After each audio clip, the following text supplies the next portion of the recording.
I didn't expect this at the time that it did happen. However, now I just think it's really interesting. Nothing I say is financial advice. However, did you know that back in February, Avalanche did announce how there was another over $2 billion of RWAs that was going to be heading to Avalanche. Now, what is RWAs, right? If I take a look at RWA, it stands for real world asset. And if I take a look at, for instance, just to give an example, RWA tokens, they're digital representations of physical assets on the blockchain. And for instance, they can be used for sectors such as real estate, art, and many others. So I think that was really interesting that it was announced back in February. And again, I wasn't expecting that, but then it did happen. However, let's keep in mind, this is in regard to Progmat, right? It's an entity based out in Japan. And by the way, I've been to Japan over a dozen times. I even got this watch in Japan. It's called the G-Shock GW5000HS. But besides that point, again, they made this post saying how Progmat was launching a dedicated Avalanche Layer 1 to access built-in privacy on-chain. So that was really cool in my perspective, and I just thought it was pretty interesting. Again, I didn't really expect it, but it happened, right? However, besides that point though, people like to say, well, who cares about this? No one really cares about Avalanche. Well, I disagree with that because at least I care when it comes to Avalanche.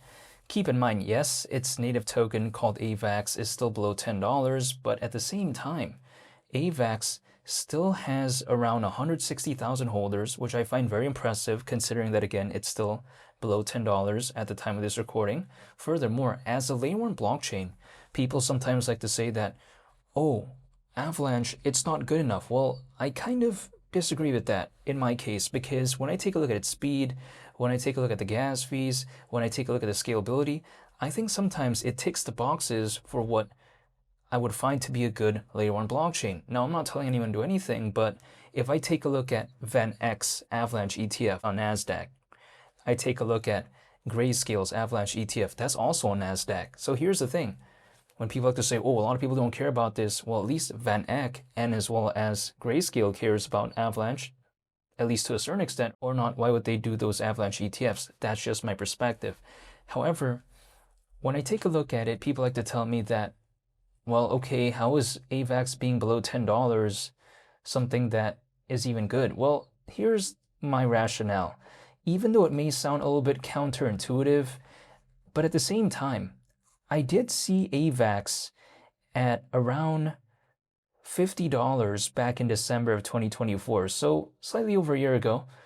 So slightly over a year ago, AVAX was 5 times higher than right now, which I find just really ridiculous. I mean, that's how much AVAX has had a pullback, which again may sound counterintuitive, but if AVAX could just go back to that point, it already feels like an altcoin season to me. It wouldn't really be an altcoin season, actually, in my opinion, because when AVAX was around $50, that was not considered an altcoin season. If we actually take a look at it in the grand scheme of things, the all-time high when it comes to AVAX is actually around $146. So if we think about around $50, it's not really an altcoin season type of level anyways, but that's how much we've had a pullback when it comes to AVAX. So if AVAX could just go back to that, it already feels a little bit like an altcoin season to me, even though it wouldn't be, but it would feel like that to me. It's like this. AVAX at around $50, it's already pretty much around 3 times lower than its all-time high. However, we're over 5 times lower than a point in which it was actually around 3 times lower than its all-time high. So yeah, it just feels like, wow, if my intent is to dollar cost average, I don't know why I'd complain, because that's how much AVAX has had a pullback. And people sometimes like to tell me, oh, what happens if AVAX goes lower? Well, the thing is, AVAX's all-time low is actually around $2.80. That was back in 2020 though. And as of right now, we're around $9. So we're still quite a good amount over that. However, at the same time, this is the way to take a look at it. If we assume around $2.80 is the floor, which it basically is, historically speaking, when it comes to AVAX so far, if we assume that, and right now we're around $9, right? And we assume that the historical ceiling is around almost under $50, which it is, what's closer historically? Is AVAX as of right now closer to a floor or its ceiling?